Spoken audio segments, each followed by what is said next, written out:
لقد كان لكم في رسول الله أسوة حسنة اعوذ باللہ من الشیطان الرجیم بسم اللہ الرحمن الرحیم اللہم صلی علی محمد وعلی آل محمد کما صلیت علی ابراہیم وعلی آل ابراہیم انک حمید مجید اللہم بارک علی محمد وعلی آل محمد کما بارکت علی ابراہیم وعلی آل ابراہیم انک حمید مجید اللہم رب اشرح لی صدری ویسر لی امری واحلل عقدۃ من لسانی یفقہوا قولی۔ السلام علیکم عزیز ناظرین، اللہ کرے آپ ایمان اور صحت کی بہترین حالت میں ہوں۔ ریاض الصالحین کی کلاس میں خوش آمدید۔ حدیث نمبر 922 حضرت ابو موسیٰ اشعری سے روایت ہے، رسول اللہ صلی اللہ علیہ وسلم نے فرمایا، جب بندے کا بچہ فوت ہو جاتا ہے تو اللہ تعالیٰ اپنے فرشتوں سے کہتا ہے، تم نے میرے بندے کے بچے کی روح قبض کر لی؟ وہ کہتے ہیں ہاں۔ اللہ تعالیٰ پھر فرماتے ہیں، تم نے اس کے دل کا پھل لے لیا؟ وہ کہتے ہیں ہاں۔ تو اللہ تعالیٰ فرماتے ہیں، میرے بندے نے پھر کیا کہا؟ وہ بتاتے ہیں کہ اس نے تیری حمد کی اور انا للہ و انا الیہ راجعون کہا۔ اللہ تعالیٰ فرماتے ہیں، میرے بندے کے لیے جنت میں ایک گھر بنا دو اور اس نام بیت الحمد رکھ دو۔ اصل بات یہ ہے، اس دنیا میں آزمائشیں تو آنی ہی ہیں۔ اس دنیا میں اپنے اعزہ کی جو فوتگی ہوتی ہے، یہ بہت بڑی آزمائش ہوتی ہے، بہت بڑا صدمہ ہوتا ہے، اور خاص طور پر جو چھوٹا بچہ ہے وہ زیادہ پیارا ہوتا ہے۔ تو اللہ تعالیٰ جب ایسے بچے کو فوت کر دیتے ہیں اور بندہ اس وقت اللہ کی تعریف کرتا ہے، الحمدللہ کہتا ہے، اور انا للہ و انا الیہ راجعون کہتا ہے، صبر کرتا ہے، تو اللہ کو اس پر بڑا پیار آتا ہے۔ اللہ اپنے فرشتوں سے کہتے ہیں، تم نے اس کے جگر کا ٹکڑا لے لیا؟ وہ فرشتے کہتے ہیں ہاں۔ اللہ تعالیٰ کہتے ہیں، پھر میرے بندے نے کیا کیا؟ اس کا رد عمل کیا تھا؟ فرشتے بتاتے ہیں، اللہ اس نے الحمدللہ کہا اور اس نے انا للہ و انا الیہ راجعون کہا۔ تو اللہ تعالیٰ کہتے ہیں، اچھا ایسا کرو، میرے بندے کے لیے جنت میں ایک گھر بناؤ اور اس کا نام رکھو بیت الحمد۔ بیت الحمد سے کیا مراد ہے؟ حمد کا گھر۔ اس نے اتنے صدمے کے باوجود بھی میری تعریف ہی کی، الحمدللہ ہی کہا، تو اس کے لیے جنت میں ایک محل بنا دو۔ اصل بات یہ ہے کہ جو صبر کرنا ہے، یہ پہلے صدمے کے وقت ہے۔ ایسا نہیں کہ آپ پہلے رو پیٹ لیں اور اس کے بعد پھر آپ کہیں کہ نہیں جی اب میں تو صبر کرتی ہوں، کیونکہ صبر تو آ ہی جاتا ہے، انسان کتنا رو سکتا ہے۔ اصل صبر وہ ہے کہ جب انسان پہلی دفعہ کسی صدمے کی بات سنے، کوئی آپ کو خبر پہنچے اور اس کی چوٹ آپ کے دل کو پہنچے پہلی دفعہ سننے پر، اس وقت آپ صبر کریں اور اس وقت اللہ کے جو ہیں فیصلے پہ راضی رہیں۔ دوسری بات یہ ہے کہ صبر کا بدلہ جنت۔ یہ صبر انسان کبھی بیماری پر کرتا ہے، کبھی کسی کی وفات پہ کرتا ہے، کبھی آنکھوں کی محرومی پہ کرتا ہے۔ صبر جب بھی آپ کریں گے اس کا بدلہ جنت ہے۔ عبداللہ بن عباس فرمایا کرتے تھے، آؤ میں تمہیں ایک جنتی عورت دکھاؤں۔ لوگوں نے پوچھا وہ کون سی جنتی عورت ہے؟ حضرت عبداللہ بن عباس کہنے لگے کہ ایک حبشی عورت اللہ کے رسول صلی اللہ علیہ وسلم کے پاس آئی اور کہنے لگی، یا رسول اللہ مجھے مرگی کا دورہ پڑ جاتا ہے، آپ میرے لیے دعا کریں، مجھے دورہ نہ پڑا کریں۔ تو رسول اللہ صلی اللہ علیہ وسلم نے ان سے کہا تھا کہ میں تمہارے لیے دعا کر دیتا ہوں، لیکن اگر تم صبر کرو تو تمہیں جنت ملے گی۔ تو وہ خاتون کہنے لگیں کہ میں صبر ہی کر لیتی ہوں۔ تو عبداللہ بن عباس انہیں جنتی عورت کہا کرتے تھے، کہتے تھے یہ چلتی پھرتی جنتی عورت ہے جس نے اپنی بیماری پر صبر کر لیا۔ اسی طرح کوئی اپنی آنکھوں کی محرومی پر صبر کر لے، کوئی اپنی اولاد کے جانے پر صبر کر لے، تو اللہ تعالیٰ اس کو جنت عطا فرماتے ہیں۔ ایک حدیث میرے سامنے اور بھی ہے، اللہ اپنے بندے سے کہتے ہیں یا ابن آدم صبرتا واحتسبتا، اے آدم کے بیٹے تو نے صبر کیا، ثواب کی امید رکھی، فلن ارسلک ثوابا دون الجنہ، تو میں تیرے لیے جنت سے کم ثواب پہ راضی نہیں ہوتا، میں جنت سے کم ثواب پر تیرے سے راضی نہیں ہوتا، مجھے اگر میں تمہیں جنت سے کم اجر دوں تو میں خود خوش نہیں ہوتا۔ تو لہٰذا صبر جو ہے یہ مومن کی بہت بڑی صفت ہے۔ اب اگلا سوال یہ ہے صبر کریں کیسے؟ بہت سے لوگ جو ہیں وہ کوئی فوتگی کا وقت ہوتا ہے تو ان کا کہنا ہوتا ہے جی صبر نہیں آتا۔ اصل بات ہے صبر کرنے سے آتا ہے۔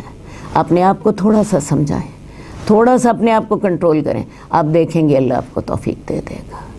ورنہ اگر اپنے آپ کو نہ سمجھائیں پھر نہیں، واقعی صبر نہیں آتا۔ حقیقت میں صدمے بعض اوقات اتنے بڑے ہوتے ہیں، لیکن صبر کرنے سے آتا ہے۔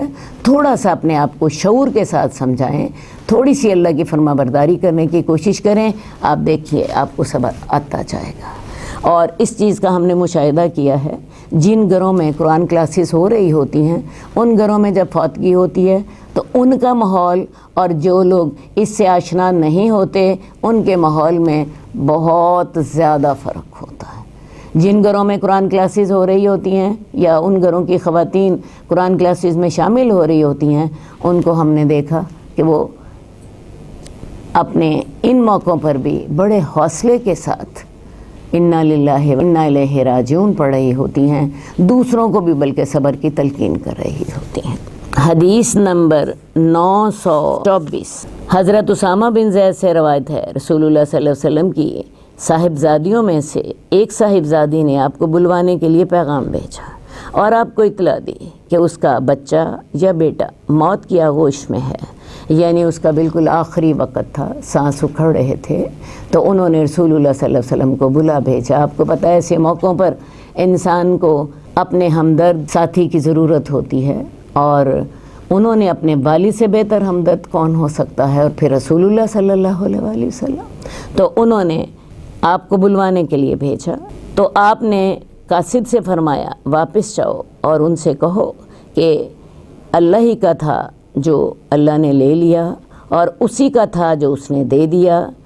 اصل الفاظ یہ ہیں انا للہ تعالی ما اخذ ولہ ما آتا وکل شیء عندہ باجل مسمی، کہ اللہ کا مال تھا اللہ نے لے لیا، اور جو اللہ تعالیٰ دے دے وہ بھی اللہ کی مہربانی ہے، جو باقی اللہ تعالیٰ نے اولاد دی ہوئی ہے وہ بھی اللہ کی مہربانی ہے، یہ بھی اللہ کا مال تھا، جب تک اس نے پسند کیا اس نے ہمارے پاس رہنے دیا، اور جب اس نے چاہا اس نے واپس لے لیا، اور ہر چیز اس کے پاس ایک وقت مقرر کے ساتھ ہوتی ہے۔ تو اسے کہو کہ وہ صبر کرے اور اللہ سے ثواب کی امید رکھے۔ اصل میں اس وقت آپ اپنے صحابہ کے ساتھ کسی بہت اہم مشورے میں شریک تھے، بہت کوئی اہم کام کر رہے تھے، تو رسول اللہ صلی اللہ علیہ وسلم نے بلانے والے کو یہ پیغام دیا۔ بعد میں پھر ان کی بیٹی نے دوبارہ رسول اللہ صلی اللہ علیہ وسلم کو بلایا، پھر رسول اللہ صلی اللہ علیہ وسلم اپنے تمام صحابہ جن کے ساتھ آپ مصروف تھے ان ساروں کو لے کے تو اپنی بیٹی کے گھر گئے۔ تو لہٰذا اس وقت ہمیں جس وقت کوئی کسی کے ہاں میت ہو جائے تو یہ الفاظ اس کے سامنے دہرائیں جو اللہ کے رسول صلی اللہ علیہ وسلم نے اپنی بیٹی کو کہے تھے کہ اللہ ہی کا مال تھا اس نے لے لیا، اللہ ہی کا ہے جو اس نے دے دیا، اور جو اللہ تعالیٰ نے ہمیں نعمت دی ہے ایک وقت مقرر کے لیے دی ہے، جب تک وہ چاہتا ہے ہمارے پاس وہ نعمت رہنے دیتا ہے، جب وہ چاہتا ہے لے لیتا ہے۔ ہماری اپنی جان کا معاملہ بھی یہی ہے، جب تک اللہ چاہتا ہے ہماری زندگی عطا کرتا رہتا ہے، جب اللہ کا فیصلہ ہوتا ہے اللہ تعالیٰ ہماری روح بھی قبض کر لیتے ہیں۔ تو ان ہدایات کو سامنے رکھیں تو صبر کرنا نسبتاً آسان ہو جاتا ہے۔ اور ساتھ ہی آپ نے اپنی بیٹی کو کہا کہ وہ صبر کرے اور اللہ سے ثواب کی امید رکھے۔ ہمارا اگلا باب ہے میت پر بین اور نوحے کے بغیر رونے کے جائز ہونے کا بیان۔ نوحہ کرنا حرام ہے، البتہ رونا، یہ جو حدیث ہے کہ میت کو اس کے گھر والوں کے رونے کی وجہ سے عذاب دیا جاتا ہے، اس کا کیا مطلب ہے؟ اصل بات ہے یہ ان لوگوں کے لیے ہے جو رونے پیٹنے کی وصیت کر کے جائیں، اور ایسا رونا منع ہے جس میں بین اور نوحہ ہو، ورنہ بین اور نوحے کے بغیر رونا جائز ہے، اور اس سلسلے میں بہت سی احادیث سے یہ جواز ثابت ہوتا ہے۔ حدیث نمبر 925 حضرت عبداللہ بن عمر سے روایت ہے کہ رسول اللہ صلی اللہ علیہ وسلم نے حضرت سعد بن عبادہ کی عیادت کی، اور آپ کے ساتھ عبد الرحمن بن عوف، سعد بن ابی وقاص اور عبداللہ بن مسعود بھی تھے۔ سعد بن عبادہ انصار کے ایک قبیلے کے سردار تھے، اور ان کی آپ نے عیادت کی اپنے ساتھیوں کے ساتھ۔ وہاں پہنچ کر رسول اللہ صلی اللہ علیہ وسلم رو پڑے۔ لوگوں نے رسول اللہ صلی اللہ علیہ وسلم کو روتے ہوئے دیکھا تو وہ بھی رو پڑے۔ آپ نے فرمایا، کیا تم سنتے نہیں؟ اللہ تعالیٰ آنکھ کے آنسو اور دل کے غم پر عذاب نہیں دیتا، لیکن اس کی وجہ سے عذاب دیتا ہے یا رحم کرتا ہے۔ اور آپ نے اپنی زبان کی طرف اشارہ کیا۔ کیا مراد ہے؟ دل کا غم ہو یا آنکھوں سے آنسو بہیں، اللہ تعالیٰ کو یہ چیز پسند ہے کہ انسان، اس کا دل اتنا نرم ہے کہ اس سے مشکل وقت میں آنسو بہہ رہے ہیں۔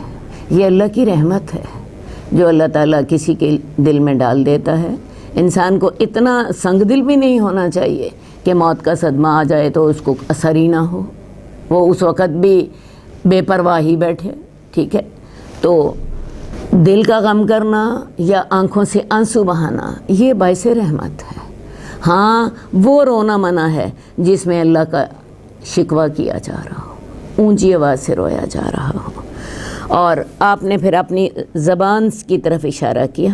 اصل بات ہے کہ دل کا غمگین ہونا یا آنسوؤں کا جاری ہونا یہ فطری چیزیں ہیں جن پہ انسان کا اختیار نہیں ہے۔ اصل بات یہ ہے کہ اگر انسان مرنے والے کی خوبیوں کا تذکرہ کرے اور اونچی آواز سے ان کا خوبیوں کا تذکرہ کر کے روئے، مثلاً ہائے میرا بیٹا بڑا خوبصورت تھا اور ساتھ رونا شروع کر دے، ہائے میرا بیٹا بڑا جوان تھا، وہ بڑا لائق تھا، وہ کلاس میں فرسٹ آتا تھا، وہ میرا بڑا دھیان کرتا تھا، اور ساتھ اونچی اونچی چیخیں مارے، یہ چیز، یہ انداز منع ہے، یہ انداز منع ہے۔ اسی طرح نوحے کا مطلب یہ ہوتا ہے کہ انسان جو ہے وہ چیخ چیخ کر روئے اور پھر ساتھ اللہ کی ناشکری بھی اس میں آئے۔ ہائے اب ہم کیا کریں گے، ہائے اب ہم مر گئے، ہم روڑ گئے، اللہ کو ہمارے سوا کوئی نظر نہیں آیا تھا، ساری مصیبتیں ہمارے گھر میں ہی آ گئیں، میرے اتنے بچے مر گئے۔ تو یہ جو چیزیں ہیں یہ بین ہیں، یہ نوحہ ہیں، ان سے اللہ کے رسول صلی اللہ علیہ وآلہ وسلم بیعت لیتے تھے۔ بیعت لیتے وقت یہ وعدہ لیتے تھے عورتوں سے کہ تم نوحہ نہیں کرو گی۔ باقی انسان کی آنکھوں سے آنسو نکل آئے ہیں، اس کے دل میں غم ہے، یہ چیزیں فطری ہیں۔ دوسری بات ہے، میت کی آپ تعریف بھی ضرور کریں۔ آپ کا بیٹا بڑا خوبصورت تھا، اور ہر ماں کو یہ اپنا بیٹا بڑا خوبصورت لگتا ہے، آپ کا بیٹا بڑا اچھا تھا، آپ کو اس سے بڑی محبت تھی، یہ ساری باتیں بھی کرنی جائز ہیں۔ میت کی تعریف بھی ضرور کریں، وہ کوئی بھی میت ہو اس کی تعریف بھی ضرور کیجیے، لیکن اس تعریف کے ساتھ رونا پیٹنا، اللہ کی ناشکری کے کلمات منہ سے نکالنا، یہ چیز منع ہے۔ یہ چیز ہے جس کے بارے میں آپ نے فرمایا تھا کہ وہ جاہلیت کی پکار پکارے، اور یہ ہے وہ چیز جس کو نوحہ کہتے ہیں، یہ منع ہے۔ باقی رونا بھی جائز ہے، میت کی تعریف کرنی بھی جائز ہے، لیکن سکون کے ساتھ۔ اگر اس کے ساتھ رونا پیٹنا ہو، چیخنا چلانا ہو اور اللہ کی ناشکری کے کلمات ہوں جیسے میں نے ابھی آپ کو بتائے، تو یہ چیز جو ہے اس کو نوحہ کہتے ہیں، اور اس سے رسول اللہ صلی اللہ علیہ وسلم نے سختی سے منع کیا ہے۔ اب ایک اور بات جو کہ ابھی ہم نے پڑھی تھی کہ بعض حدیث میں یہ بھی آتا ہے کہ میت کو اس کے گھر والوں کے رونے کی وجہ سے عذاب دیا جاتا ہے، تو اس کے بارے میں بھی 2-3 باتیں میں آپ کے سامنے رکھ دیتی ہوں۔ سب سے پہلی بات ہے، یہ اس میت کے لیے ہے جس نے خود وصیت کی ہو کہ میرے بعد رونا، ٹھیک ہے۔ نمبر 2، ایک آدمی کو پتہ ہے کہ میرے خاندان میں رونا پیٹنا جو ہے اس کے رواج ہے، اس کو چاہیے کہ وہ یہ وصیت کر کے مرے کہ بھئی میری میت پر نہ رونا۔ کیونکہ اگر اس کو پتہ ہے کہ میرے خاندان والے روتے پیٹتے ہیں تو اس کو یہ چاہیے کہ وہ وصیت کر دے، زندگی میں وصیت کر دے کہ بھی میرے مرنے کے بعد یہ کام نہ کرنا، پھر اس کو گناہ نہیں ہوگا۔ اگر یہ صورتیں نہیں ہیں، مثال کے طور پہ اس نے نہ تو خود وصیت کی اور نہ ہی اس نے لوگوں کو منع کیا، تب جا کے تو اس کے رونے کا عذاب ہوتا ہے، ورنہ حقیقت یہی ہے لا تزر وازرۃ وزر اخری، کوئی بوجھ اٹھانے والا کسی کے گناہ کے بوجھ نہیں اٹھاتا۔ روئے تو اس کے گھر والے، میت کو کیوں عذاب ہوگا؟ تو میت کو ان حالات میں کہ جب اسے پتہ ہے کہ میرے خاندان میں رونے پیٹنے کا رواج ہے، اسے وصیت کر جانی چاہیے کہ جی میرے مرنے پر نہ رونا، پھر وہ اس گناہ میں شریک نہیں ہوگا۔ حدیث نمبر 926 حضرت اسامہ بن زید سے روایت ہے کہ رسول اللہ صلی اللہ علیہ وسلم کی طرف ان کے نواسے کو اٹھا کر لایا گیا جو مرنے کے قریب تھا۔ رسول اللہ صلی اللہ علیہ وسلم کی آنکھوں سے آنسو جاری ہو گئے تو حضرت سعد نے آپ سے کہا یا رسول اللہ یہ کیا؟ آپ نے فرمایا یہ رحمت ہے جو اللہ اپنے بندوں کے دلوں میں ڈال دیتا ہے، اور اللہ تعالیٰ اپنے رحم دل بندوں پر ہی رحمت فرماتا ہے۔ کیا سمجھ آئی؟ یہ وہی واقعہ ہے جو ہم نے پیچھے پڑھا کہ رسول اللہ صلی اللہ علیہ وسلم کی صاحبزادی نے آپ کو بلوایا تو آپ ان کے گھر گئے، اور گھر جانے کے بعد وہ بچہ آپ کے پاس لایا گیا، بچے کا سانس اکھڑ رہا تھا، موت کا وقت قریب تھا، رسول اللہ صلی اللہ علیہ وسلم کی آنکھوں سے آنسو جاری ہو گئے تو لوگوں نے آپ سے کہا یا رسول اللہ یہ کیا، آپ رو رہے ہیں؟ تو آپ نے اس وقت فرمایا تھا یہ رحمت ہے جو اللہ اپنے ان بندوں کے دلوں میں ڈالتا ہے جو کہ رحم دل ہوتے ہیں۔ تو لہٰذا یہ رونا جو ہے یہ قابل مذمت نہیں ہے۔ ویسے بھی میں نے پہلے بھی آپ سے کہا کہ وہ آدمی بھی کتنا بدبخت ہے، کتنا سنگ دل ہے جس کو کسی کی وفات پر بھی رونا نہ آئے، اپنے بیٹے کی وفات پر رونا نہ آئے، اپنے قریبی رشتہ داروں کے وفات پر بھی اس کا دل اتنا سخت ہے کہ اس کے دل کو کوئی اثر ہی نہیں ہوتا۔ تو اللہ کے رسول صلی اللہ علیہ وسلم نے ان آنسوؤں کو اللہ کی رحمت کہا، اور یہ بھی کہا کہ اللہ تعالیٰ اپنے رحم دل بندوں پر ہی یہ رحمت فرماتا ہے۔ حدیث نمبر 927 حضرت انس سے روایت ہے کہ رسول اللہ صلی اللہ علیہ وسلم اپنے بیٹے ابراہیم کے پاس آئے اور وہ جان کنی کے عالم میں تھا۔ پس رسول اللہ صلی اللہ علیہ وسلم کی آنکھیں آنسو بہانے لگیں۔ حضرت عبد الرحمن بن عوف نے آپ سے کہا اچھا یا رسول اللہ آپ بھی؟ اب رسول اللہ صلی اللہ علیہ وسلم کے آپ کو پتہ 3 بیٹے تھے، 2 بیٹے تو آپ کے اپنی ابتدائی عمر میں ہی فوت ہو گئے۔ یہ جو بیٹے تھے حضرت ابراہیم جن کا نام ہے، یہ ماریہ قبطیہ رضی اللہ تعالی عنہا کے بطن سے تھے، اور یہ رسول اللہ صلی اللہ علیہ وسلم کی آخری عمر میں فوت ہوئے۔ آپ کی وفات سے صرف 4 مہینے پہلے ان کا انتقال ہوا۔ یہ اس وقت ابھی دودھ پی رہے تھے تو رسول اللہ صلی اللہ علیہ وسلم کو خبر ملی تو آپ گئے۔ تو جب انہوں نے اپنے بیٹے کو دیکھا تو حدیث میں آتا ہے بیٹے کو ہاتھوں میں لیا، اسے سونگا۔ اپنے بچوں کی خوشبو بھی آپ کو پتہ پیاری لگتی ہے، اسے سونگا اور سونگ کے اسے اپنے ساتھ لگایا، اور ساتھ آپ کی آنکھیں آنسو بہانے لگ پڑیں۔ تو عبد الرحمن بن عوف رضی اللہ تعالیٰ عنہ نے آپ سے کہا یا رسول اللہ آپ بھی؟ کیا مطلب، کیا مرد بھی روتے ہیں؟ ان کا خیال یہ تھا کہ شاید رسول اللہ صلی اللہ علیہ وسلم جو ہیں وہ عام انسانوں کی طرح وہ نہیں روئیں گے۔ ہمارے ہاں بھی ایک تصور ہے کہ مرد نہیں روتے، تو انہوں نے بھی اسی سائیکالوجی کے تحت، اسی نفسیات کے تحت انہوں نے کہا کہ کیا یا رسول اللہ کیا آپ بھی رو رہے ہیں؟ آپ نے فرمایا اے ابن عوف یہ رحمت ہے، اور آپ پھر دوبارہ روئے اور فرمایا بے شک آنکھیں آنسو بہاتی ہیں، دل غمگین ہے، لیکن ہم وہی بات کہیں گے جو ہمارے رب کو راضی کر دے۔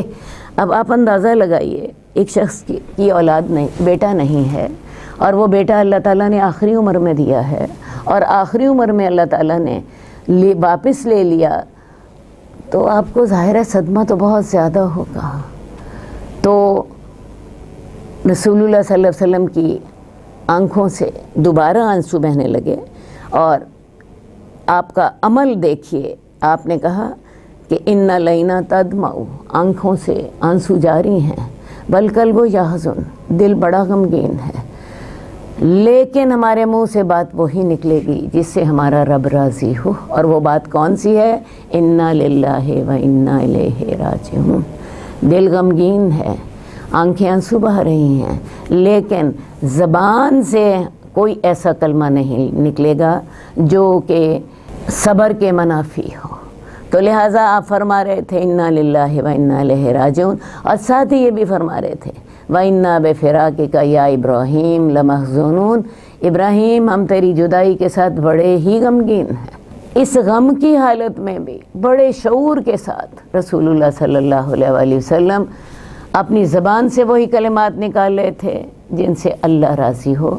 تو جب آپ صبر کرتے ہیں، میں آپ کو پہلے بتا چکی ہوں، صبر کا بدلہ جنت ہی ہے۔ اولاد انسان کو بڑی پیاری ہوتی ہے، اور خاص طور پر پھر آخری عمر کی اولاد، اور اس صورت میں جب آپ کا بیٹا کوئی نہیں تھا اور اللہ تعالیٰ نے آخری عمر میں آپ کو بیٹا دیا، اندازہ کریں کہ آپ کے غم کی کیفیت کیا ہوگی۔ لیکن اس حالت میں بھی رسول اللہ صلی اللہ علیہ وسلم نے اپنے آپ کو بڑے کنٹرول میں رکھا۔ آنسو بھی بہہ رہے ہیں، دل بھی غمگین ہے، جدائی کے ساتھ پریشان بھی بڑے ہیں، لیکن زبان سے وہی نکلے گا جس سے ہمارا رب راضی ہو۔ اللہ تعالیٰ ہمیں بھی یہی طرز عمل سکھا دے۔ پریشانیوں میں ہم اللہ کی ہدایت کے مطابق ہی اپنا رد عمل ظاہر کریں، پھر ہوتا کیا ہے؟ صبر کا بدلہ تو جنت ہی ہے۔ ہمارا اگلا باب ہے میت کے عیب کے بیان کرنے سے زبان کو روکنے کی تاکید۔ حضرت ابو رافع اسلم رسول اللہ صلی اللہ علیہ وسلم کے آزاد کردہ غلام تھے، ان سے روایت ہے رسول اللہ صلی اللہ علیہ وسلم نے فرمایا جو شخص کسی میت کو غسل دے اور وہ اس کی پردہ پوشی کرے تو اللہ تعالیٰ اسے 40 مرتبہ معاف کرے گا۔ ظاہر ہے جب کوئی فوت ہو جاتا ہے تو اسے غسل بھی دینا ہے۔ اب یہ غسل میت کے قریبی جو ورثہ ہوتے ہیں انہیں دینا چاہیے۔ آج کل اس کام کے لیے ڈھونڈا جاتا ہے لوگوں کو، کوئی ماسی بلا لی جاتی ہے اگر عورت فوت ہوئی ہو، اور کوئی آدمی بلا لیا جاتا ہے جو کہ مرد کو غسل دیتا ہے، حالانکہ یہ کام میت کے قریبی ورثاء کو کرنا چاہیے۔ فوت ہونے والی آپ کی والدہ تھیں، آپ کی بہن تھیں، آپ اپنی زندگی میں یہ سارے کام کرتے رہے، اکٹھے رہے، تو اب اس میت غسل بھی آپ ہی کو دینا چاہیے۔ یہ ہے سب سے پہلی بات۔ اس وقت سارے لوگ ڈھونڈ رہے ہوتے ہیں۔ دوسری بات یہ ہے کہ غسل میت کا طریقہ کیا ہے؟ غسل میت کا طریقہ وہی ہے جو کہ عام غسل کا طریقہ ہوتا ہے۔ سب سے پہلے میت کے کپڑے اتاریں۔ کپڑے جو ہیں کینچی سے کاٹنے پڑیں گے، کیونکہ میت کا جسم جو ہے وہ اتنا اکڑ چکا ہوتا ہے کہ آپ کپڑے عام طریقے سے نہیں اتار سکتے۔ اس کے بعد اس کا استنجا کرائیں، اپنے ہاتھوں پہ کپڑے کی تھیلی پہن لیں، یا کوئی جو ہوتا ہے کپڑے کی تھیلی پہن لیں، یہ عام طور پہ کفن کے ساتھ مل جاتی ہے، تو وہ اپنے ہاتھوں پہ چڑھا لیں۔ تو اس کے ساتھ میت کا پہلے آگے سے استنجا کرائیں، پھر پیچھے سے اچھی طرح استنجا کرائیں۔ اس کے بعد میت کے ہاتھ 3 دفعہ دھو دیں، پہلے دایاں ہاتھ پھر بایاں ہاتھ۔ اس کے بعد میت کو کلی کرائیں، میت کے ناک میں پانی ڈالیں، میت کے چہرے کو 3 دفعہ پانی ڈال کے دھو دیں، اس کے دونوں بازوؤں کو دھو دیں۔ اس کے بعد اس کے سر پہ پانی ڈالیں، 3 دفعہ یوں کر کے ہاتھ میں پانی لے کے، 1 دفعہ درمیان میں، 1 دفعہ دائیں طرف، 1 دفعہ بائیں طرف۔ اس کے بعد اسے شیمپو کر لیں۔ اتنا جب آپ نے کام کر لیا تو پھر میت کے دائیں طرف سے لے کے کندھے سے لے کے پاؤں تک پانی بہا دیں، بائیں طرف سے اوپر سے لے کے نیچے تک پانی بہا دیں، صابن لگائیں، پانی ڈالتے جائیں۔ پانی 3 دفعہ بھی ڈال سکتے ہیں، اگر ضرورت ہو تو 5 دفعہ بھی ڈال سکتے ہیں، ضرورت ہو تو 7 دفعہ بھی ڈال سکتے ہیں۔ تو جب یہ سارا کچھ کر لیں، میت کو ایسا کریں کہ ادھر سے ایک طرف سے اٹھا کے، دائیں طرف سے اٹھا کے پیچھے سے کمر کو صاف کر لیں، پھر بائیں طرف سے اٹھا کے تو پیچھے سے کمر کو صاف کر لیں، سب سے آخر میں پاؤں دھو دیں۔ سب سے آخر میں پہلے دایاں پاؤں پھر بایاں پاؤں، اس کے بعد کفن پہنایا جائے گا۔ بہرحال میں نے بڑے مختصر الفاظ میں آپ کو میت کو غسل دینے کا طریقہ بتایا ہے۔ تو جو بھی میت کو غسل دے اور اسے کوئی عیب نظر آئے، کوئی اس کے جسم کے اوپر کوئی نشان پڑا ہوا ہے، کوئی زخم ہے یا کوئی اور کسی قسم کا کوئی عیب ہے، اسے نہ بتائے، اس کی ستر پوشی کر دے، پردہ پوشی کر دے۔ تو اس کے لیے اللہ تعالیٰ نے کیا بدلہ رکھا ہے، اسے اللہ تعالیٰ 40 دفعہ معاف فرماتے ہیں۔ چھوٹی سی بات نہیں ہے، غسل میت بہت بڑی نیکی ہے، اللہ تعالیٰ اسے 40 مرتبہ معاف فرماتے ہیں۔ اب عمل تو یہ چھوٹا سا ہے، اتنا زیادہ اس کا اجر کیوں ہے، اس کی حکمت میں آپ کو بتا دیتی ہوں، کیونکہ مجھے بہت دفعہ میتوں کو نہلانے کا اللہ نے موقع دیا۔ اصل بات یہ ہے کہ جب انسان کسی میت کو نہلاتا ہے، اس کو بہت زیادہ نصیحت حاصل ہوتی ہے۔ انسان کو خیال آتا ہے کہ اسی جگہ پہ کسی وقت میں بھی لیٹا ہوں گا، لوگ مجھے نہلا رہے ہوں گے۔ پھر انسان دیکھتا ہے کہ کیسے انسان اپنی زندگی میں کسی کو بھی کے لیے یہ پسند نہیں کرتا کہ وہ اس کی خلوت میں ہو۔ آپ کو پتہ ہے انسان ہمیشہ علیحدہ نہاتا ہے، اب 5-6 خواتین مل کے اسے نہلا رہی ہوتی ہیں، وہ بے بس ہے، وہ بے کس ہے، پھر اس کو کفن پہنایا جاتا ہے، تو اس کا دل پہ بہت زیادہ اثر ہوتا ہے۔ انسان کو اپنی موت سامنے نظر آتی ہے، انسان کے عمل میں تبدیلی آتی ہے، اس کے دل میں تبدیلی آتی ہے۔ تو اس لیے اللہ تعالیٰ نے اس عمل کا بہت بڑا اجر رکھا ہے۔ اب یہ ہے، ایک بات تو ہے کہ بعض اوقات کوئی جسمانی عیب ہے تو جسمانی عیب کو بھی چھپانا ہے، بعض اخلاقی عیب ہوتے ہیں۔ حدیث میں آتا ہے، ایک دفعہ اللہ کے رسول صلی اللہ علیہ وآلہ وسلم کے ساتھ کچھ صحابہ تھے، پاس سے ایک جنازہ گزرا، لوگ اس جنازے کی تعریف کر رہے تھے۔ اللہ کے رسول صلی اللہ علیہ وسلم نے فرمایا وجبت، واجب ہو گئی۔ پھر تھوڑی دیر کے بعد ایک اور جنازہ گزرا، لوگ اس کی برائی کر رہے تھے۔ اللہ کے رسول صلی اللہ علیہ وسلم نے پھر ایک ہی وہی لفظ فرمایا وجبت، واجب ہو گئی۔ صحابہ نے پوچھا یا رسول اللہ کیا مطلب ہے اس بات کا؟ تو آپ نے فرمایا کہ پہلے میت کی لوگ تعریف کر رہے تھے، اس کے لیے جنت واجب ہو گئی، اور دوسری میت کی لوگ برائی بیان کر رہے تھے، اس کے لیے دوزخ واجب ہو گئی، اور ساتھ ہی آپ نے یہ بھی فرمایا کہ تم دنیا میں ان کی سفارش کرنے والے ہو۔ اللہ انسان کے یہ جو ہوتے ہیں الفاظ اور انسان کا یہ جو تبصرہ ہوتا ہے، اللہ تعالیٰ اس کے مطابق فیصلہ کرتے ہیں، یا یوں آپ کہہ لیجئے کہ انسان کا جو اخلاق ہوتا ہے، جو اس کا لوگوں کے ساتھ رویہ ہوتا ہے، اسی کے مطابق ہی اللہ تعالیٰ جنت اور جہنم کا فیصلہ فرما دیتے ہیں۔ اسی لیے حکم ہے مرنے والے کی برائی بیان نہ کرو۔ اگر مرنے والا آپ کا کوئی قریبی رشتہ دار تھا جس نے آپ کے ساتھ برائی کی تھی، اپنی زبان بند کر لیں، کیونکہ وہ اپنے انجام کو پہنچ گیا۔ اس کی برائی بیان نہ کریں۔ ہاں، اگر آپ اس کی اچھائی بیان کر سکتے ہیں، کوئی تعریف کر سکتے ہیں، وہ کریں، اور اگر آپ یہ نہیں کر سکتے، خاموش رہیے۔ یہ ہمیں سختی سے روکا گیا ہے کہ میت کی برائی بیان نہیں کرنی۔ تو یہاں پہ غسل کے ساتھ تو اس کی کوئی جسمانی عیب کا ذکر ہے، اگر اس کا کوئی اخلاقی عیب ہے تو تب بھی اس نے آپ کے ساتھ برا کیا تھا، بھائی آپ کی ساس تھی، جی بڑی پریکٹیکل بات میں آپ سے کروں، آپ کی ساس فوت ہو گئی، ان کے ساتھ آپ کے معاملات اتنے اچھے نہیں تھے، زبان بند کر لیجیے، اگلا اپنے انجام کو پہنچ گیا۔ ایک بات اور بھی میں آپ کو بتاؤں یہاں پہ غسل میت کے حوالے سے، کہ بیوی خامند کو غسل دے سکتی ہے اور خامند بیوی کو غسل دے سکتا ہے۔ حضرت ابو بکر رضی اللہ تعالیٰ عنہ کو ان کی بیوی حضرت اسماء بنت امیس نے غسل دیا تھا، ٹھیک ہے، اور حضرت فاطمہ کو ان کے شوہر حضرت علی نے غسل دیا تھا۔ رسول اللہ صلی اللہ علیہ وسلم نے حضرت عائشہ سے کہا تھا، عائشہ اگر تم فوت ہو جاؤ تو میں تمہیں خود غسل دوں گا۔ تو لہٰذا بیوی خامند کو غسل دے سکتی ہے، خامند بیوی کو غسل دے سکتا ہے، اور اگر ایسی صورت نہ ہو تو مرد مردوں کو غسل دیں، عورتیں عورتوں کو غسل دیں۔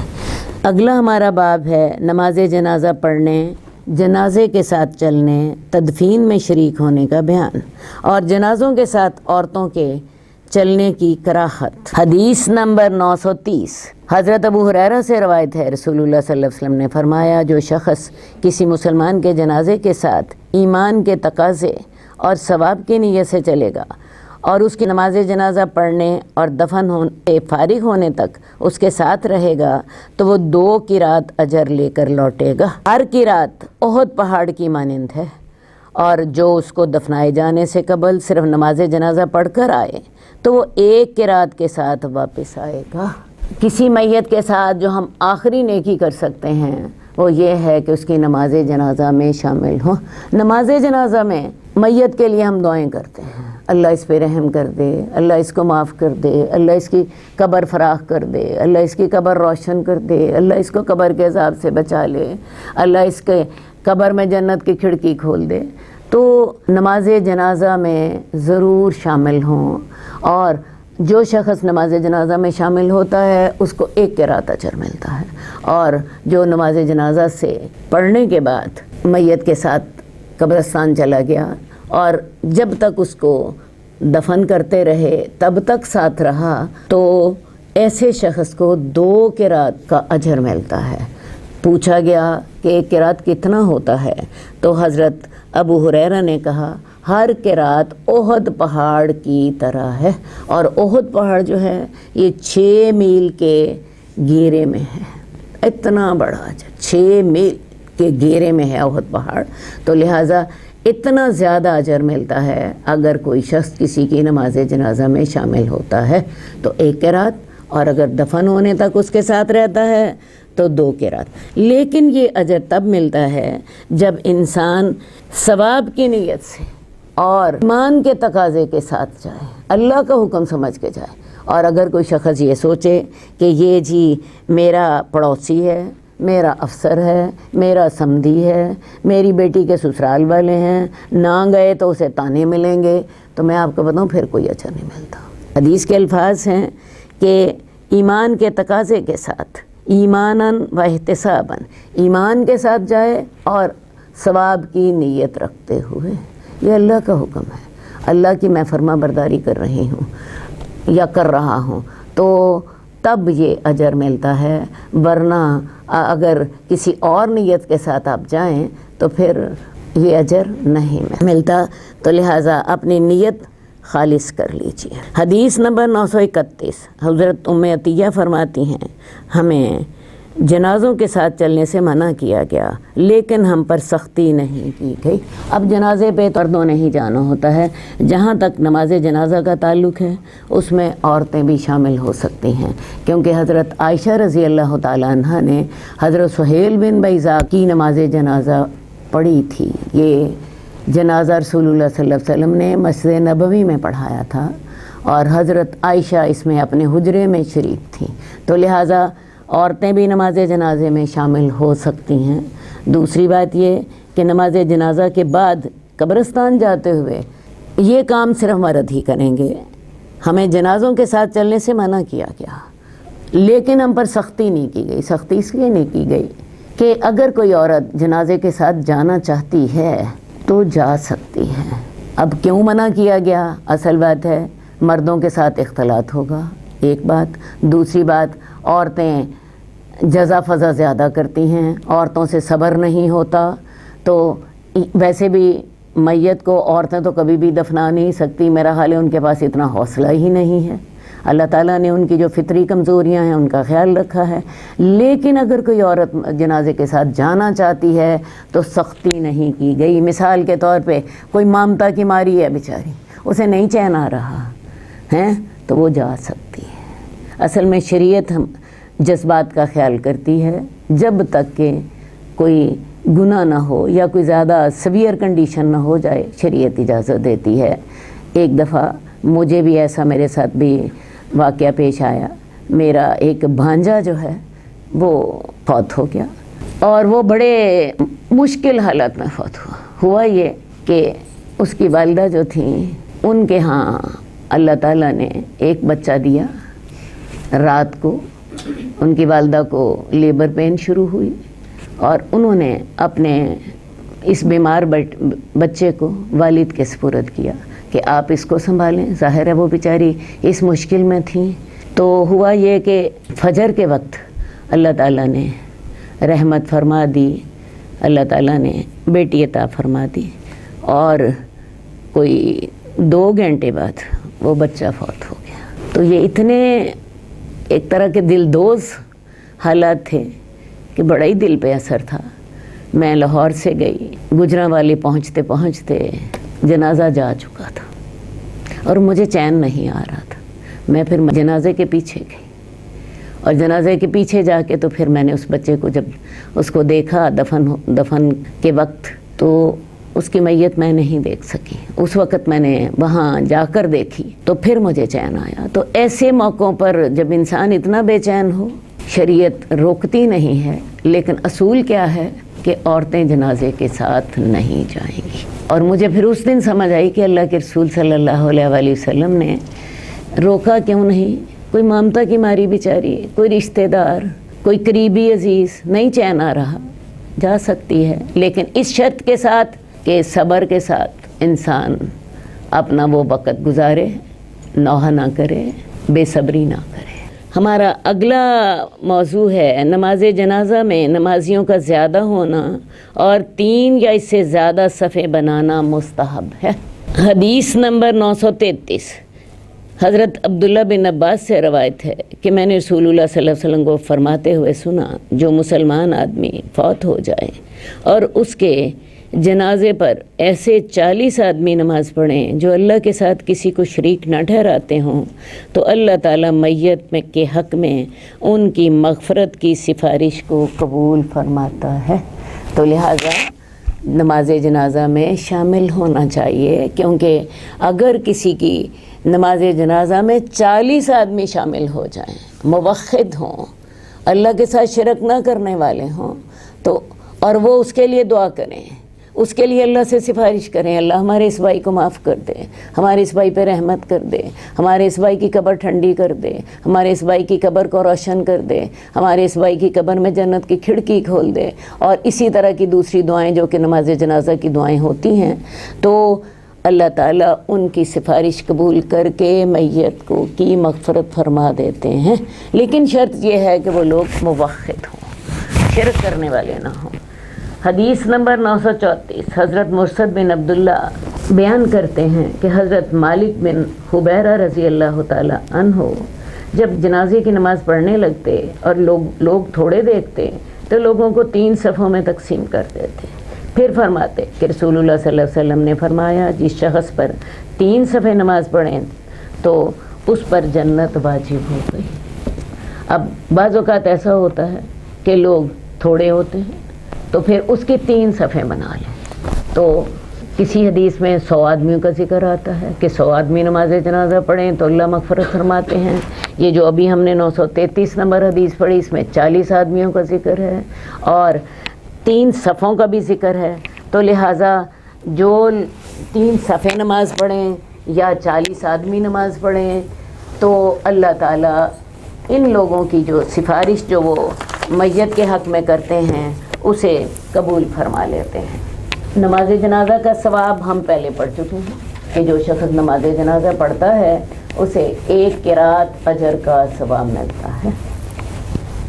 اگلا ہمارا باب ہے نماز جنازہ میں پڑھی جانے والی دعاؤں کا بیان. نماز جنازہ میں 4 تکبیریں ہوتی ہیں. پہلی تکبیر کے بعد اعوذ باللہ پڑھ کر سورہ فاتحہ یا کوئی اور سورت پڑھیں. پھر دوسری تکبیر کہہ کر نبی پر درود پڑھیں. تیسری تکبیر کہہ کر میت اور مسلمانوں کے لیے وہ دعائیں پڑھے جو ہم آئندہ حدیث میں ذکر کریں گے. پھر چوتھی تکبیر کے بعد بھی دعا کریں، اور یہ بہترین دعا ہے، اللہم لا تحرمنا اجرہ ولا تفتنا بعضہ. اے اللہ تعالیٰ ہمیں ان کے اجر سے محروم نہ کرنا، ولا تفتنا بعدہ، اور ہمیں ان کے بعد کسی آزمائش میں نہ ڈالنا. واغفر لنا ولہ، ہمیں اور اس کو معاف کر دینا. یہ دعا بہتر ہے. اسے چاہیے کہ چوتھی مرتبہ میں خوب لمبی دعا کرے تیسری تکبیر کے بعد جو دعائیں رسول اللہ صلی اللہ علیہ وسلم سے منقول ہیں ان میں سے بعض حسب ذیل ہیں، تو نماز جنازہ کے بارے میں 2-4 باتیں سمجھ لیجیے۔ نماز جنازہ میں اذان ہوتی ہے، نہ رکوع ہوتا ہے، نہ سجدہ ہوتا ہے۔ نماز جنازہ کھڑے ہو کر پڑھی جاتی ہے، اس میں 4 تکبیریں ہوتی ہیں۔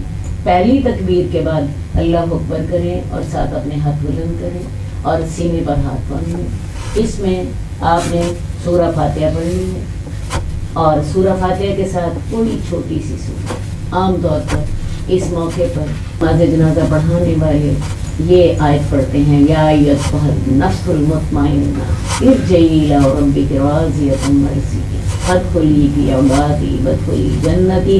اے مطمئن نفس، تو اپنے رب کی طرف لوٹ جا،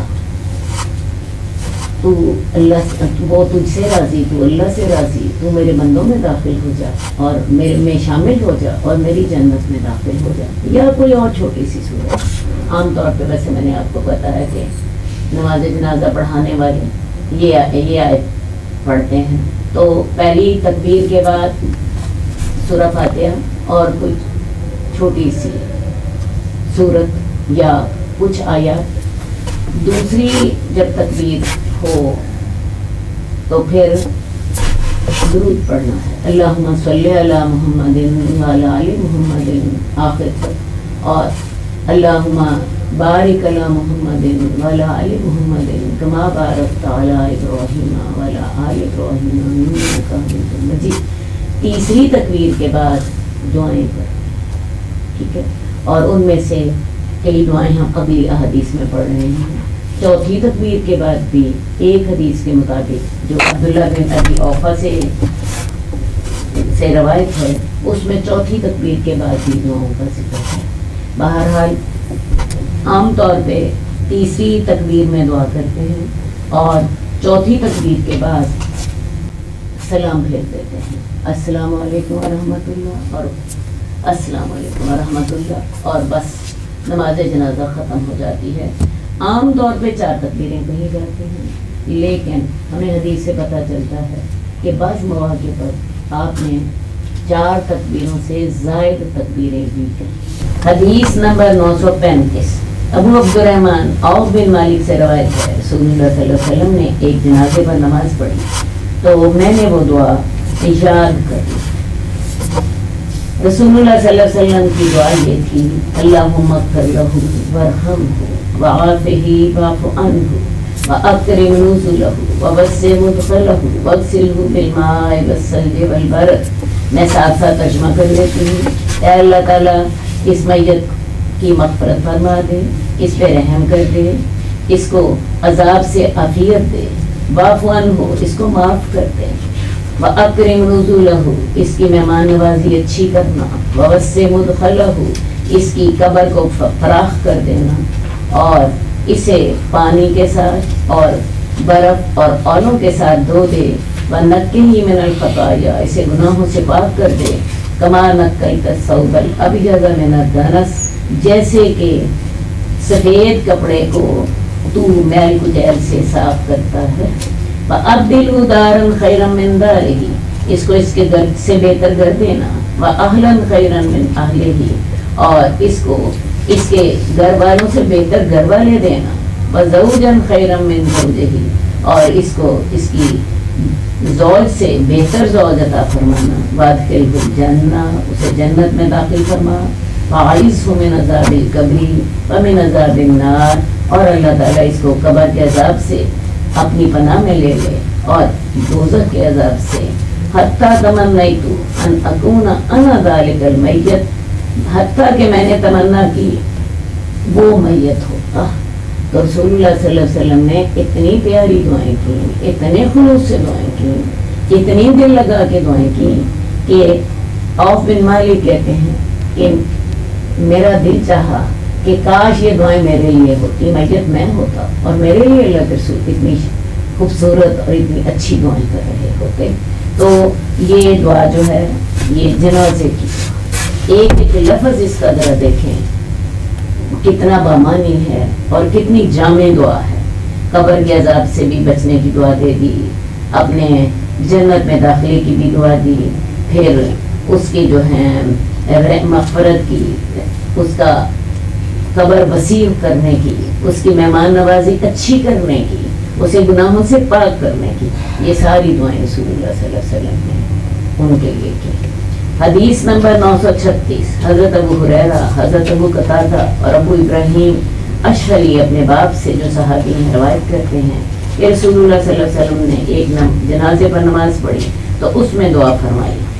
یہ دعا یہ ہے، اللہم اغفر لحینا ومیتنا وصغیرنا وکبیرنا وذکرنا وانثانا، اے اللہ ہمارے زندہ کو معاف کر دے، ہمارے مردہ کو معاف کر دے، اور ہمارے چھوٹے کو معاف کر دے، ہمارے بڑے کو معاف کر دے، ہمارے مردوں کو معاف کر دے، ہماری عورتوں کو معاف کر دے، بشاہدینا وغائبینا، جو یہاں موجود ہے اللہ اسے بھی معاف کر دے، اور جو یہاں موجود نہیں ہے اللہ اسے بھی معاف فرما دے۔ اللہم من احییتہ منا فاحیہ علی الاسلام ومن توفیتہ منا فتوفہ علی الایمان، اللہ جو جس کو تو ہم میں سے زندہ رکھے تو اللہ اسے اسلام پہ زندہ رکھنا، اور جس کو تو ہم میں سے فوت کر لے تو اللہ اس کی وفات ایمان پر کرنا۔ ذرا اندازہ کر لیجئے، اپنے لیے دعا بھی ہو رہی ہے اور میت کے لیے دعا بھی ہو رہی ہے۔ اللہم لا تحرمنا اجرہ، اللہ ہمیں اس کے اجر سے محروم نہ کرنا، ولا تفتنا بعدہ، اور اس کے بعد ہمیں کسی آزمائش میں نہ ڈالنا۔ اجر سے محروم کرنے سے کیا مراد ہے؟ ایک میت ہوتی ہے، ہم اس سے زندگی میں بہت سے فائدے اٹھا رہے ہوتے ہیں، مثلاً والدہ ہے ہم سے محبت کر رہی ہوتی ہے، ہمارے لیے دعائیں کر رہی ہوتی ہے، والد ہیں ہمارے کتنے مسائل حل انہیں کے ساتھ ہو رہے ہوتے ہیں، بہن بھائی ہوتے ہیں، تو اللہ تعالیٰ ہمیں ان کے اجر سے محروم نہ کرنا۔ جو خیریں ان کے ساتھ وابستہ تھیں اللہ تعالیٰ وہ خیریں ہمیں دیتے رہنا، ہمیں ان سے محروم نہ کرنا، اور ہمیں ان کے بعد کسی آزمائش میں نہ ڈالنا۔ آپ کو پتہ ہے والدین ہوتے ہیں، آپ کو 100 آپ کے مسائل ہوتے ہیں، ان میں آپ کی رہنمائی کر رہے ہوتے ہیں، آپ کو کوئی مشکل آ رہی ہوتی ہے وہ پہلے اس کا خیال کر لیتے ہیں اور آپ کو ایسے حالات پیدا کرتے ہیں کہ آپ مشکلات سے بچ سکیں۔ تو اللہ تعالیٰ ہمیں ان کے بعد کسی آزمائش میں نہ ڈالنا، تو یہ ہمارے اوپر رحمت فرما دینا۔ اس دعا کو ترمذی نے حضرت ابو ہریرہ سے کی روایت سے اور ابو داؤد نے حضرت ابو قتادہ کی روایت سے بیان کیا ہے۔ حدیث نمبر 938، حضرت ابو ہریرہ ہی سے روایت ہے کہ رسول اللہ صلی اللہ علیہ وسلم نے جنازے پر نماز میں یہ بھی دعا پڑھی، اللہم انت ربها وانت خلقتها، اے اللہ تو اس میت کا رب ہے اور تو نے ہی اس کو پیدا کیا، وانت ہدیتها للاسلام، تو نے ہی اس کو اسلام کی ہدایت دی، اور وانت قبضت روحها، تو نے ہی اس کی روح قبض کی، وانت عالم بسرها وعلانیتها، اور تو اس کے پوشیدہ کو بھی جانتا ہے اور اس کے ظاہر کو بھی جانتا ہے، جئنا کا شفعاء لہ، ہم تیرے پاس اس کی سفارش کرنے کے لیے آئے ہیں۔ یہ ہے اصل نقطہ، فاغفر لہ، اللہ اس کو معاف فرما دے۔ تو آپ یہ دیکھیں یہ دعائیں کتنی خوبصورت ہیں، کتنی جامع ہیں، اور ان میں ہر پہلو آ گیا ہے۔ اللہ اس کو قبر کے عذاب سے بچا دے، اللہ اس کو آگ کے عذاب سے بچا دے، اللہ تعالیٰ ہمیں اس کے بعد اس کی خیروں سے محروم نہ کرنا۔ تو اللہ تعالیٰ تو اس کو معاف فرما۔ یہ جو بھی میں نے دعا آپ کے سامنے پڑھی ہے، اللہم انت ربها وانت خلقتها وانت ہدیتها للاسلام وانت قبضت روحها وانت عالم بسرها وعلانیتها، اس میں خاص طور پر یہ الفاظ ہیں، جئنا کا شفعاء لہ، ہمیں اللہ تعالیٰ اس کی سفارش کرنے کے لیے تیرے حضور حاضر ہوئے ہیں، یہ جو ہمارے جنازہ میں ہم شامل ہوئے ہیں ہم اس کی سفارش کر رہے ہیں۔ فاغفر لہ، اللہ اس کو معاف فرما، اللہ اس کو معاف فرما دے۔ تو یہ جو دعائیں ہیں، ویسے تو ابھی اور بھی دعائیں ہیں جو کہ حدیث سے ثابت ہیں، تو ان دعاؤں میں میں 2-3 باتیں قابل ذکر ہیں۔ سب سے پہلی بات یہ کہ یہ ساری دعائیں اگر نماز جنازہ میں پڑھ لی جائیں تو بہتر ہے، ورنہ اگر اس میں اگر کوئی ایک یا 2 پڑھ لی جائیں تو تب بھی ٹھیک ہے، ساری دعائیں ملا کر پڑھ دی جائیں تو یہ سب سے زیادہ بہتر ہے۔ نمبر 2، دوسری بات یہ معلوم ہوتی ہے کہ نماز جنازہ اونچی آواز سے پڑھنا چاہیے۔ صحابہ نے یہ جو دعائیں یاد کی ہیں، ظاہر ہے رسول اللہ صلی اللہ علیہ وسلم نے ان کو اونچی آواز سے پڑھا اور صحابہ نے ان کو یاد کر لیا۔ اگر آپ نے اپنے دل میں پڑھا ہوتا تو صحابہ یہ دعائیں کیسے یاد کر سکتے، وہ کیسے ان کو روایت کر سکتے؟ تو لہٰذا نماز جنازہ اونچی آواز سے پڑھنا چاہیے۔ ویسے بھی پریکٹیکلی آپ ذرا دیکھیں، میت سامنے پڑی ہوتی ہے، نماز جنازہ جو ہے میت سامنے رکھ لیتے ہیں۔ اگر تو میت مرد ہو تو اس کے سر کے بالمقابل امام کھڑا ہوتا ہے، اور اگر عورت کی میت ہو تو اس کے پیٹ کے بالمقابل امام کھڑا ہوتا ہے، میت سامنے ہوتی ہے، اور اس وقت ہم یہ نماز جنازہ پڑھ رہے ہوتے ہیں۔ اور امام کو بھی چاہیے کہ بڑی خلوص کے ساتھ اس کے لیے دعا کرے، سامعین کو بھی چاہیے کہ خلوص کے ساتھ اور اچھی طرح اس کے لیے دعا کریں۔ آپ دیکھیں وہ وقت ایسا ہوتا ہے جس میں دل نرم ہوتے ہیں، جس میں انسان جو ہے وہ میت کو بھی سامنے دیکھ رہا ہوتا ہے اور یہ ساری دعائیں کر رہا ہوتا ہے۔ اس وقت انسان کو اپنے لیے بھی دعائیں کر رہا ہوتا ہے، میت کے لیے بھی کر رہا ہوتا ہے، تو اس وقت کی دعا جو ہے وہ اللہ قبول کرنا۔ تو لہٰذا اس وقت ان کی آواز سے دعا کی جائے اور خوب دل لگا کے کی جائے اور وقت لگا کے کی جائے۔ عام طور پہ آج کا رواج کیا ہے، 1 منٹ میں یا 2 منٹ میں نماز جنازہ ختم کر دیتے ہیں، حالانکہ اگر یہ ساری دعائیں پڑھی جائیں آرام سے آدھا گھنٹہ لگ جائے، اور اس وقت سے فائدہ اٹھانا چاہیے، کیونکہ جو نماز جنازہ پڑھنے والے ہیں ان کے بھی ایمان میں اس وقت بہت زیادتی ہوتی ہے، بہتری ہوتی ہے، وہ اللہ سے اپنے لیے بھی بخشش مانگتے ہیں، میت کے لیے بھی رو رو کے دعائیں کرتے ہیں۔ تو یہ بڑی اہم بات ہے کہ نماز جنازہ اونچی آواز سے پڑھنا چاہیے اور دل لگا کے پڑھنا چاہیے، وقت لگا کے پڑھنا چاہیے۔ یہ ہماری آخری نیکی ہے جو ہم میت کے ساتھ کرتے ہیں۔ تیسری بات یہ ہے کہ نماز جنازہ کے بعد میت کی چارپائی کے گرد کھڑے ہو کر دعا کرنا یہ سنت سے ثابت نہیں ہے۔ دعا کرنے کا اصل موقع کہاں تھا، اصل مقام کہاں تھا؟ نماز جنازہ۔ اب نماز جنازہ کو تو آپ نے 1 منٹ میں ختم کر دیا اور اس کے بعد میت کے چاروں طرف کھڑے ہو کے دعا کرنے لگ پڑے، تو کام کو صحیح طریقے سے کریں۔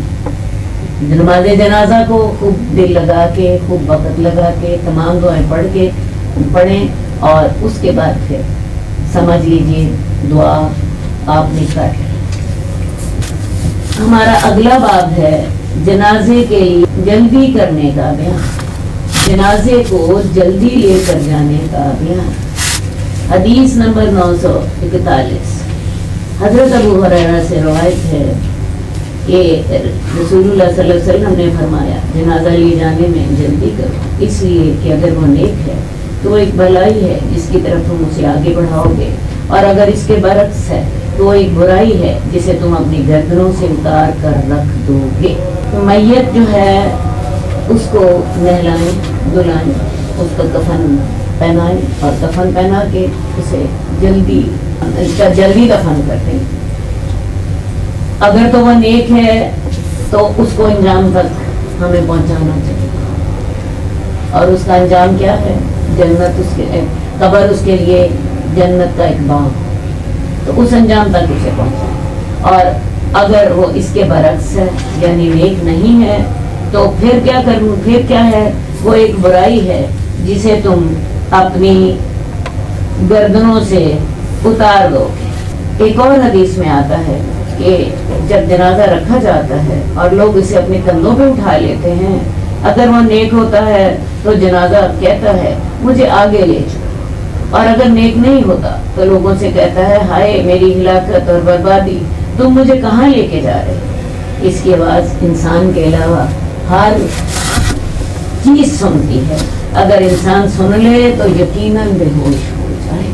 تو اصل بات ہے اللہ تعالیٰ نے یہ ہمارے سامنے پردے رکھے ہوئے ہیں، ہمیں فرشتے نظر نہیں آتے، ہمیں قبر کے عذاب میں جب انسان چیخ رہا ہوتا ہے وہ سنائی نہیں دیتا، اسی طرح یہ میت بول رہی ہوتی ہے یہ ہمیں سنائی نہیں دیتی۔